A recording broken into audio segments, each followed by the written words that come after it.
Okay, really warming up here. Just one leg and then the other leg.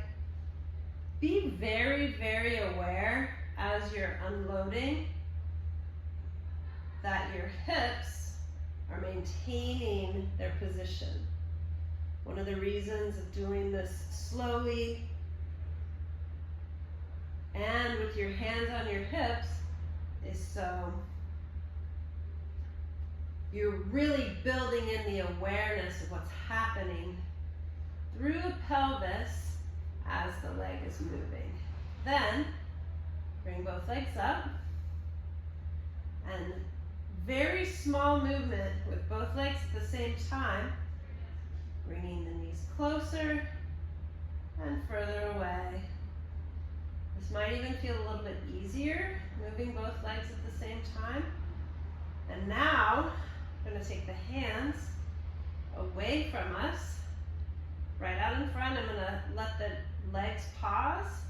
And I just want to feel, by pulling my shoulder blades more to the front of my body and then kind of dropping them down to the ground, where the interior, the medial border of my shoulder blade is. When that hits, then when that hits the ground, I'm gonna open my shoulders away from each other. Just broadening the space in my chest. And then I'm gonna do one arm at a time overhead. Really slowly. A lot of the work here is cognitive. I'm thinking about where my shoulder is, my shoulder blade, my shoulder girdle, the whole thing as a unit. And I'm also working to just move my shoulder socket inside the joint so that my girdle's not coming up, shoulder girdle, my chest isn't coming up.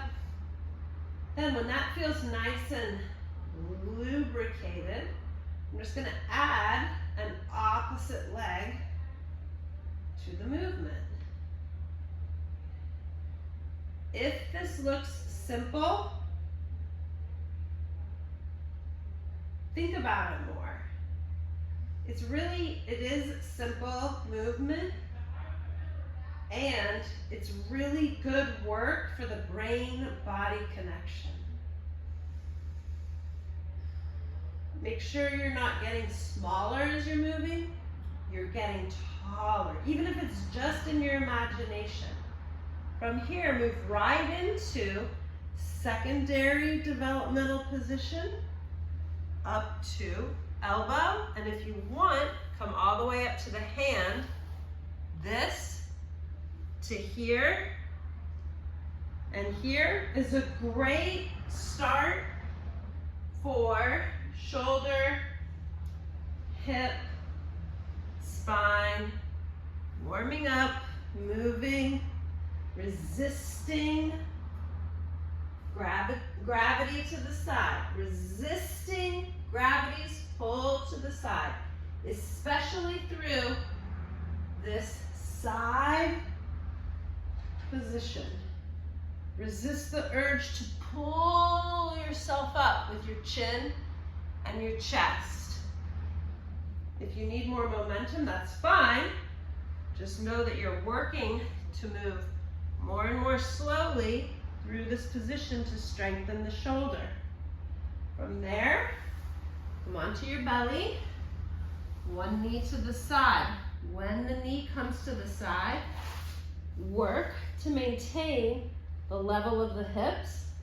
Granted, you're not going to keep your hips perfectly level unless you have perfect 90-degree extension to the side. Not very many people do. Just don't rock over to the other side to bring your knee up. That can sometimes just look like this.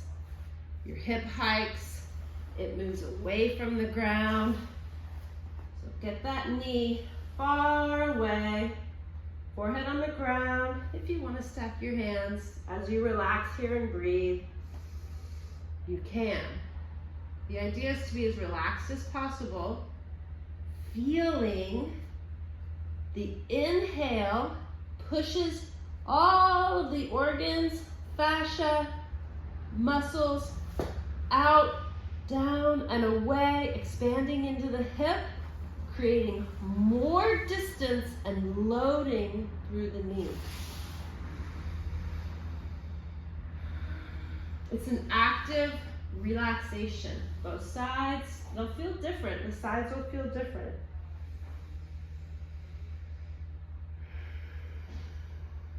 Three to 5 breaths, as many times as you want.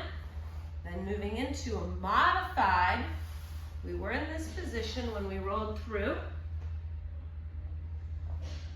You are going to modify your legs so that you can do a rotation into this loaded position. The elbows can move apart as the hands come together, creating triangle of stability, very supportive. Make sure you're not hanging on your limbs, but you're supporting through down into the ground. And then when you're ready, you're just going to try and lift your hip the tiniest bit off the ground.